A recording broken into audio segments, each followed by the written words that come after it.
नए साल की शुरुआत हो चुकी है और आप सभी को ढेर सारी शुभकामनाएं नए साल की। इस नए साल में 2026 में क्या कुछ नया बाजार में आने वाला है, इस पर हम पहले ही बात कर चुके हैं, एक वीडियो बना चुके हैं, लेकिन कुछ गाड़ियां रह गई थी जिनके बारे में आज हम इस वीडियो में बात करने वाले हैं। हेलो एंड वेलकम दोस्तों, मैं सोनम गुप्ता कार वाले हिंदी के इस नए वीडियो में आपका स्वागत करती हूँ। हमारे साथ इस वीडियो में जुड़ रहे वेंकट एंड ऋषभ। वेंकट से आप पहले ही मिल चुके हैं, जिन्होंने हमारे साथ पहले पार्ट में बात की थी। ऋषभ आज हमारे साथ एक स्पेशल ब्रांड के बारे में बात करने के लिए जुड़ रहे हैं। हम उनके साथ भी जानेंगे कि उनका एक्सपीरियंस कैसा रहा उस ब्रांड को लेकर। तो वेंकट, हमने पुराने वीडियो में पहले जो एपिसोड था, जिसका लिंक आपको इस वीडियो पर मिल जाएगा कहीं डिस्क्रिप्शन बॉक्स या आई बटन पर, वहाँ पर हमने बात की थी मारुति की, टाटा की, महिंद्रा की। आई थिंक हमने सारे मेजर जो बड़े ब्रांड्स है कवर किए थे, राइट? सब मेजर ब्रांड्स जो आप बोलते हैं फर्स्ट 10 मास मार्केट ब्रांड, सब पूरा कवर किया। उनका जो आया है, आने वाला है। करेक्ट। तो अब इस वीडियो में हम शुरुआत करते हैं उन ब्रांड्स की जिन्होंने ऐसा हमें कुछ बताया नहीं है कि उनका फ्यूचर प्लान या उनका जो नए साल का प्लान है वो क्या है। तो हम उन पे बात करते हैं, जितनी इन्फॉर्मेशन हमारे पास है वो आप तक पहुंचाएंगे। तो सबसे पहले बात करते हैं एमजी की। तो एमजी का जो आइस रेंज है, उनका लास्ट ईयर एक मेजर डेवलपमेंट था कि JSW ने उनको टेक ओवर किया और बड़ा शेयर लिया है। अल्टीमेटली उनका प्लान है कि वो पूरा कंपनी टेक ओवर करेंगे और वो लोग NEVs पे फोकस करेंगे, new energy vehicles, hybrid, battery. हम लोग पहले सोचे थे बैटरी, बट उन लोगों ने बोला कि we are open to anything. हम लोग हाइब्रिड्स भी करेंगे, बैटरी भी करेंगे। Because only EV can not work ना, ये इंडियन मार्केट में आपने देख लिया ऑलरेडी। वो सस्टेन नहीं ऑल ओवर द वर्ल्ड है ये बात। EVs पे काफी सारे लोगों ने प्लान्स बनाए थे, now they are backing up on it, बोल रहे कि नहीं अब या either backing up or rolling back plans। But उनका आइस रेंज में अभी भी ऑब्वियसली उनका सेल्स है, बिकॉज उनका आइस रेंज उनका एस्टर हो गया है। हाँ, सो एक गाड़ी आएगा मैजेस्टर, जो भारत मोबिलिटी एक्सपो में दिखाया था 2025 में। वो एक्चुअली ग्लॉस्टर का फेसलिफ्ट है, बट इंडिया में वो उनका प्लान रहेगा कि ग्लॉस्टर भी और मैजेस्टर भी साथ में भेजेंगे। Two car approach to take on Toyota Fortuner. Correct. और उस सेगमेंट में आप देखोगे मैजेस्टर जहां वो पोजीशन करना चाहते हैं, बहुत सारे ऑप्शंस है भी नहीं if they do pricing right. जैसा उन्होंने कॉमेट के साथ किया था, अगर वो गलती ना करें मैजेस्टर के साथ, तो मुझे लगता है कि दैट विल वर्क, राइट? वो सेगमेंट में आप देखेंगे तो वॉल्यूम्स कम रहता है, बट मार्जिन हाई है, बिकॉज वो 48 to 55-60 लाख वैसा रहेगा, राइट? आई थिंक आपको याद रहेगा जब फॉर्च्यूनर आया था, उसका स्टार्टिंग प्राइस था 10 लाख।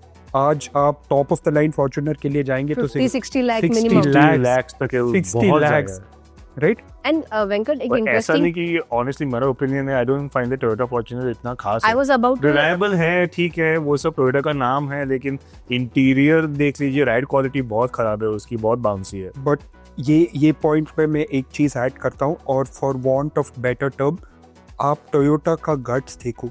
उनको पता है people will buy even if we price it at 60 lakh, we can price it at 60 lakh। Because वो बन गया, एक इमेज बन गया। आप इंडिया में गाड़ी जब लाते हो, जो सिट्रोन की हमने पिछले वीडियो में बात की थी, कि जब आप गाड़ी ला रहे हो तो आपको एक एस्पिरेशन बेचना होता है, सिर्फ कार को नहीं बेचना है। और टोयोटा ने वो बहुत अच्छी तरीके से किया फॉर्च्यूनर के लिए। इनफैक्ट मैंने एक वीडियो जब इस पे किया था, तो हमने आम जनता से पूछा था, यंगस्टर्स से स्पेसिफिकली, कि आपको क्या लगता है ये गाड़ी कितने की है। उनको हमने बताया नहीं था कि कितने प्राइस की है, कौन सा वेरिएंट है। हमने दिखाया गाड़ी और पूछा कितने की होगी। मतलब वो बहुत ही यंग थे, उनको पता ही नहीं था फॉर्च्यूनर के बारे में ज़्यादा डिटेल। हाँ, 20-30 लाख होगी। They did not guess. किसी ने भी 5 या 6 लोगों से हमने बात की, किसी भी यंगस्टर ने गेस नहीं किया कि ये इतने की होगी। अपार्ट वहीं हमने उल्टा किया, हमने मिडिल एज और 50-60s वालों को पूछा कि कितने की, उनको पता था।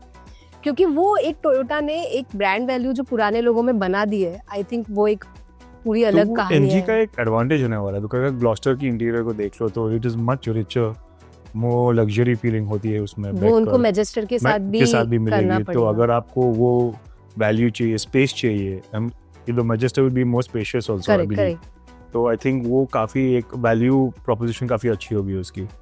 एंड आई थिंक क्या होने वाला है, और व्हाट इज हैपनिंग रादर, ऐसा नहीं कि फॉर्च्यूनर को वो लोग हटा देंगे, वो फॉर्च्यूनर से मार्केट शेयर निकाल सकते हैं, इसलिए वो दो गाड़ी लाना चाहते हैं। ये प्रैक्टिस बहुत कॉमन है लोअर सेगमेंट्स में, जहाँ पे आप एक सेगमेंट में दो गाड़ी रखेंगे, वो बोलेंगे हमारा वॉल्यूम्स ये दो गाड़ी से आएगा, तो ये लोग को यहाँ भी ऐसा करना है। टाटा, मारुति, सब हम हमेशा एवरीवन, स्कोडा, फोक्सवैगन, सब जो भी है उधर वही प्लान कर रहे हैं। राइट, हम बहुत लंबा चले गए इसमें। हम एस्टर पर वापस आते हैं कि एस्टर का फेसलिफ्ट वर्जन भी आना चाहिए, आपको लगता है इस साल? इंटरनेशनली दिखाया इसीलिए हाँ, और वो उसका नया डिजाइन है, हाइब्रिड पावर ट्रेन है, बट अगेन ये JSW का टेक ओवर में, ये पूरा कहानी में वी डोंट नो कि ये लोग का कंसंट्रेशन कहाँ पे है, उनको नंबर्स कहाँ से चाहिए, या उनको वॉल्यूम्स चाहिए, या उनको प्रीमियम चाहिए, वो अभी तक क्लियर नहीं है। वो ऑलमोस्ट 5-6 मंथ्स के लिए अभी क्लियर नहीं है।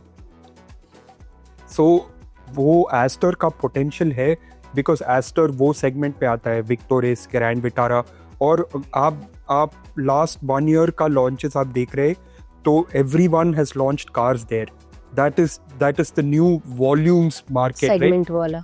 आप 10 साल पहले सोच नहीं सकते थे कि Hyundai continuously month on month 9,000 या 10,000 क्रेटा बेचते जाएंगे, right? It was not feasible. के बारे में बोल रहे थे, फॉर्च्यूनर हो गया, क्रेटा हो गया, क्रेटा बैच लगा दो बिक जाएगी। The market has moved up to, so अगर MG को वॉल्यूम्स चाहिए तो वो एस्टर का रिप्लेसमेंट लाना चाहिए, बट वो एस्टर का रिप्लेसमेंट लाना है तो उनको थोड़ा रिस्क लेना चाहिए, बिकॉज वो सक्सेसफुल होने वाला है या नहीं पता नहीं, बिकॉज उसको डीजल नहीं है ना, it doesn't have a diesel engine, right? And that still plays a big role there. I think पर आपने just sorry to cut you, पर आपने कहा था हाइब्रिड आने वाला है, that is going to be a big plus. अगर हाइब्रिड आया तो it is good, क्योंकि उसकी जो पेट्रोल वेरिएंट थी वो काफी एफिशिएंसी काफी पीती थी। और MG के साथ मुझे हमेशा से लगा है उनके प्रोडक्ट लाइनअप में कि उनको प्राइसिंग थोड़ा सा और केयरफुली करना चाहिए इंडियन मार्केट के। विंडसर के साथ दे नेल्ड इट। Yes. और वो उनके पास रिजल्ट्स है। अगर वो एस्टर, जैसा आपने कहा वेंकट, एस्टर को कुछ ऐसा कर पाए कि उसके साथ अगर फेसलिफ्ट लाना चाहते हैं, न्यू जनरेशन या नया प्रोडक्ट भी ला रहे हैं उसमें बहुत सारे चेंजेस करके, तो उनको प्राइसिंग ऐसी रखनी चाहिए कि वो कॉम्पिटिटिव हो with good features, good mileage and everything. और उनको आना है तो they have to come within the next 6 months to 1 year or they'll get left behind. चलिए, लगता है हमने MG के बारे में बहुत लंबी चर्चा कर ली है। अब बढ़ते हैं अगले ब्रांड पर जो टोयोटा है। तो टोयोटा ने तो एज सच कोई बहुत नई कार लाने वाले हैं ऐसा तो कुछ नहीं कहा है, but what do you think Venkat, EV में कुछ तो हलचल है? जैसे मैंने इंग्लिश वीडियो में डाला था, आपको लिंक डिस्क्रिप्शन में मिलेगा, मिल जाएगा। ये उनका स्टार्ट बहुत साइलेंट रहेगा, बिकॉज वो लोग ईवी ला रहे हैं, ओके, राइट? और वो ईवी इंटरनेशनली उसका नाम है अर्बन क्रूजर ईवी। उनका वो टोयोटा का सिग्नेचर बन रहा है, जैसे होंडा सिटी या टाटा सिएरा, उनका अर्बन क्रूजर आई थिंक वो सिग्नेचर नाम बन जाएगा। ये मारुति सुजुकी ई-विटारा का डायरेक्टली बैज्ड कॉपी है, but with some changes, but technically otherwise same गाड़ी है, same power train, same features, almost same exterior design, face और पीछे कुछ अलग है, बट मोर और लेस आप वो देखेंगे तो आपको ई-विटारा ही दिखेगा, राइट? एंड आई थिंक ई-विटारा से हमने पहले वीडियो में भी बात किया था कि फाइनली टाइम आ गया है कि मारुति उसकी प्राइसेस बता दे, और मुझे लगता है टोयोटा प्राइसेस अनाउंस करे उसके पहले मारुति ई-विटारा की प्राइसेस अनाउंस करना ही पड़ेगा, अदरवाइज उनके पास ऑप्शन नहीं है, वरना उनके पास ऑप्शन नहीं है, right? I think are they doing something with the Rumion ऐसे कुछ कि? रूमियन के बारे में अभी तक तो कोई चर्चा नहीं है, बट जब भी आएगी आपको हमारी वेबसाइट carvani.com/hindi पर सारी लेटेस्ट अपडेट मिल जाएगी। क्योंकि आई होप वो थोड़ा कुछ करे, विजुअल डिस्टिंक्शन लाए, क्योंकि बैच के अलावा वो Ertiga जैसी ही दिखती है। आई नो सेम बैच है, but I think for them, उन लोग के लिए वो कैसे बोलते हैं, वो ज़्यादा डिस्टिंक्शन भी नहीं रहेगा, बिकॉज उनके लिए इन्वेस्टमेंट जितना कम हो सकता है उतना कम रहेगा। अच्छा, राइट, करेक्ट। और जितना वो सेल कर पा रहे हैं उतने इन्वेस्टमेंट में that is fine for like you आप ग्लैंजा और बलिनो में देखेंगे, या टेजा और और ये फ्रॉन्क्स में देखेंगे तो बड़ा डिफरेंस है, बिकॉज वो गाड़ीज को डिफरेंशिएशन चाहिए, बट अर्टिगा का टारगेट मार्केट थोड़ा डिफरेंट है, राइट? हाँ, वेयर आई थिंक एक डिस्टिंक्शन आएगा अगर है तो अगर टोयोटा एक XN6 का कॉपी बनाएंगे, वहां पे डिस्टिंक्शन आना पड़ेगा। काफी अच्छा Because पॉइंट बोला आपने। प्रीमियम एक प्रीमियम डिस्टिंक्शन रहना चाहिए, राइट? करेक्ट। सो टोयोटा में मेरे ख्याल से इसके अलावा तो और कुछ नहीं हमें पता है कि आने वाला है, या हमें कोई जानकारी नहीं है इस बारे में। आई थिंक ब्रांड ने कुछ अनाउंस भी नहीं किया, अपडेट्स कुछ होते रहेंगे तो वो मिलते रहेंगे। सॉरी, एक रूमर चल रहा है कि हाई क्रॉस का अपडेट आएगा, करेक्ट, बट उसका we can look at it in two ways. एक है कि वो टाइम है उसको अपडेट आने के लिए और उसका फीचर्स बढ़ा देंगे, विच मीन्स इन्विक्टो का भी कुछ अपडेट आएगा। दूसरा है कि अगेन रूमर्स नेट पे चल रहा है कि क्रिस्टा बंद कर देंगे नेक्स्ट ईयर से because of new emission norms. अगर क्रिस्टा बंद करेंगे तो हाई क्रॉस का रेंज एक्सपैंड करना पड़ेगा, और जो नॉन हाइब्रिड पेट्रोल है उस पे एक टॉप स्पेक ZX या ZX ऑप्शनल लाना पड़ेगा, बिकॉज वो जितना भी मार्केट के लिए क्रिस्टा केटर कर रहा था उसको कवर करना पड़ेगा, राइट? तो छोटे मोटे ट्वीक कर सकती है टोयोटा इस साल, बट कोई बहुत बड़ा धमाकेदार not a big year for them. आपको लगता है हाइलक्स में कुछ करेंगे वो?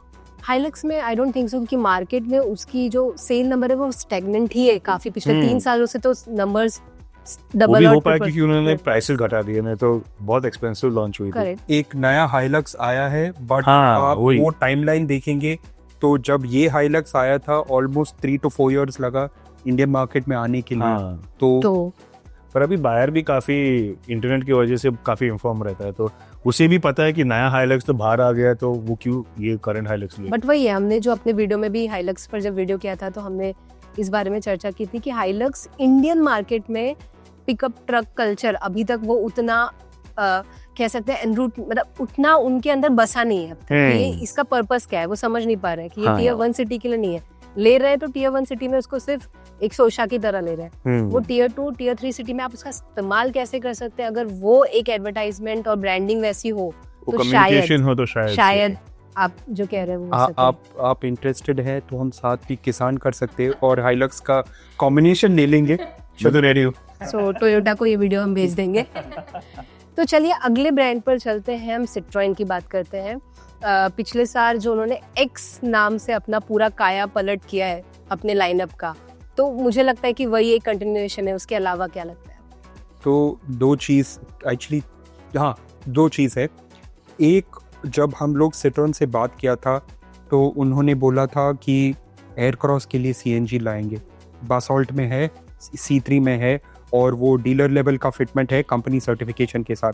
और तो मैं उनसे पूछा था एयरक्रॉस कब आएगा, बोला था पाइपलाइन में है, बिकॉज कुछ मार्केट्स है जैसे दिल्ली NCR या गुजरात या महाराष्ट्र भी जहाँ पे पेट्रोल का डिमांड हाई है, और ये CNG का मार्केट, इसका पोटेंशियल बहुत है। आप अर्टिगा CNG देखेंगे या XL6 या ग्रैंड विटारा, वो हायर प्राइस CNG मॉडल्स में ऑब्वियसली वो लोग लाए हैं, तो उसका कुछ पोटेंशियल तो है, राइट?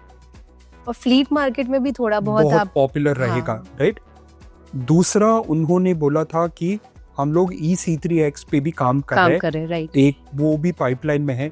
जो अपडेट C3 पे आया, C3X पे आया, ये E-C3 पे आएगा, और आई थिंक उसका पूरा लाइनअप कवर हो जाएगा उसमें। सेम वो सारा वेरिएंट नेम चेंज करके, वेरिएंट नेम, डिजाइन, फीचर्स जो भी है। बट ऐसा कोई बड़ा लॉन्च या कुछ उन्होंने शोकेस भी नहीं किया ऐसा जो भारत में आने वाला है इस साल। आई थिंक मुझे कभी-कभी लगता है coming from the other side कि सिट्रोन लेके मुझे सिर्फ कॉन्फिडेंस नहीं आती उस कंपनी को लेके, कि मुझे पता नहीं क्या कर रहे हैं वो रहेंगे नहीं रहेंगे, क्या कमिटमेंट है उनकी फ्यूचर को लेकर। आप फ्यूचर को लेके तो अगर मैं एक बायर हूँ तो मैं सोचूंगा कि if I'm going to invest 10, 15, 20, 30 lakhs उनकी गाड़ियों पे, तो am I taking the right step? So इसीलिए हमने कहा ना कि हमने पहले भी इस पर बात की है कि उनको अपना फ्यूचर प्लान बहुत ज़्यादा धड़ल्ले से ऑडियंस को बताना चाहिए, ग्राहकों को बताना चाहिए, ताकि उनका वो कॉन्फिडेंस बन सके कि अच्छा सिट्रोएन का 5 साल का प्लान ये है, 10 साल का प्लान ये है, मतलब मैं अभी गाड़ी ले लूँगा या ले लूँगी तो मेरे पास है, ये ब्रांड अब भी इंडिया में रहने वाला है। चलाने में तो काफी अच्छी है गाड़ी, राइड क्वालिटी बेहतरीन French है। car। हमारे रोड तो क्या कहूँ अभी उस हिसाब से आई थिंक राइड क्वालिटी में French always very good. It's I think काफी मोर अच्छी, ऑफ हाँ काफी इम्प्रूवमेंट्स हुए उनमें रिसेंटली, सो पोटेंशियल तो आपको लगता है। और उनको एक चीज़ करना है, जैसे आपने पहले वीडियो में बोला था होंडा के बारे में कि ये लैटिन में एक सेइंग होता है carpe diem, seize the moment.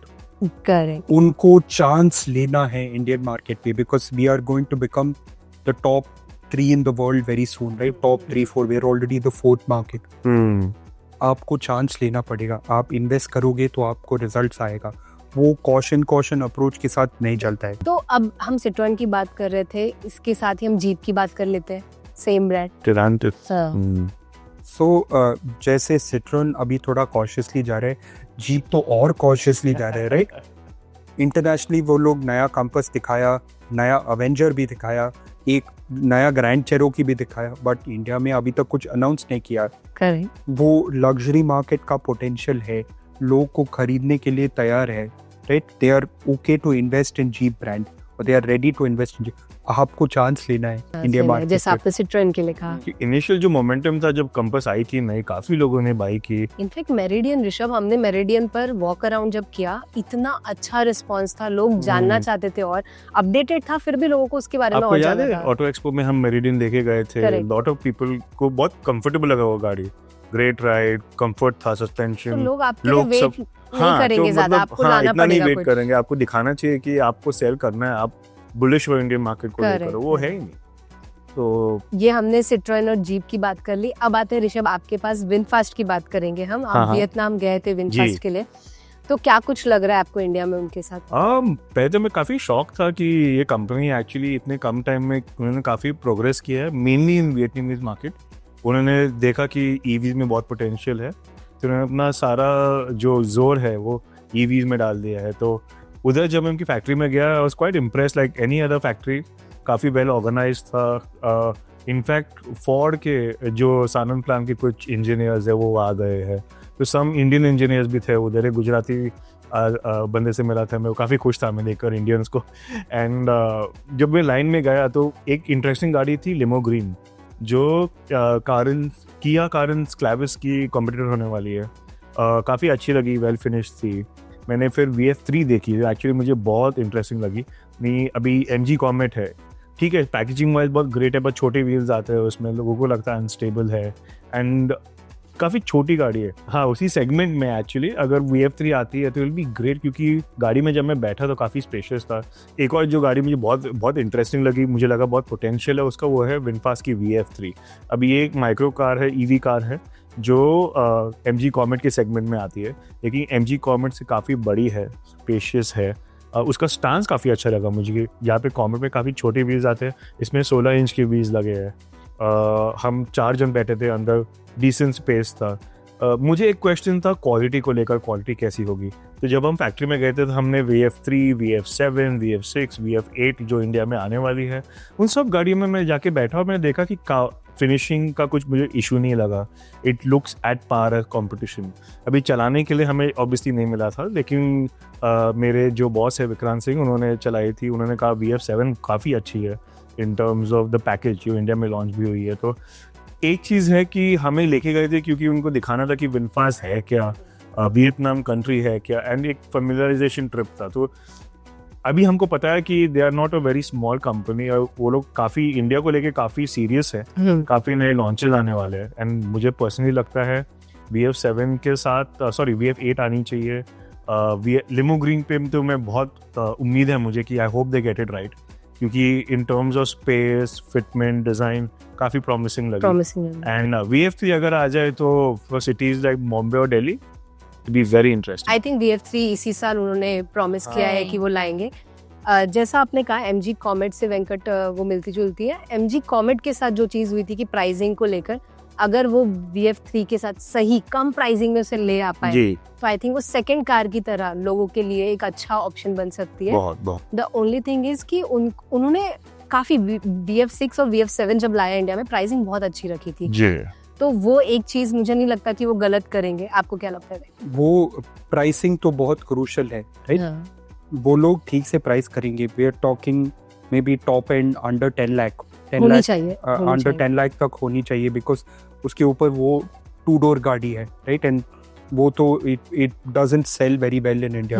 That's why if you see, जब मारुति 800 आया था पहले, उसको 4 डोर्स के साथ लाना पड़ा, राइट?